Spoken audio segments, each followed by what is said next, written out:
Michael, the newest member of the Toronto Raptors, C.J. Miles, signs a 3-year free agent deal with the Raptors. The big question, though, does he make this team better than they were last year? Well, he makes them better than they were as of now, because when you've lost nearly half of the three-pointers made, as the Raptors did in this offseason, you definitely needed to address that weakness. And C.J. Miles, for $8 million, is about as well as you can do with that kind of money.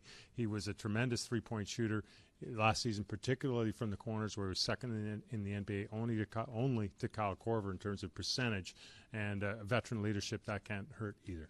When you talk about some of those absences or some of those losses, Corey Joseph, Damari Carroll, Patrick Patterson, P.J. Tucker, all gone. The Raptors, no doubt, going to rely on a lot of their youth at those depth positions this coming season. But one of the veteran pieces that is still around, a guy who's been subject to a lot of trade speculation over the course of the last 4 or 5 weeks, is Jonas Valanciunas. And it would seem like he now does definitely have a role on this team based on what we heard from Masai Ujiri. Yeah, and Ujiri being very transparent, saying, listen, of course, I was shopping nearly everybody at one point, and for the obvious reason that this team was looking at a serious kind of brush up with the luxury tax. And I think having Damari Carroll move to Brooklyn, that certainly eased the urgency to do something with Jonas Valanciunas. And don't forget, he may not fit exactly with where the new NBA is going in terms of what you want from a big man in terms of being able to defend on the perimeter and shoot from outside, but he does still provide you that depth, that veteran presence, and some rebounding, which is going to be an advantage too. Well, most of the power in the NBA has gone west this year. The Raptors hoping they've done enough to stay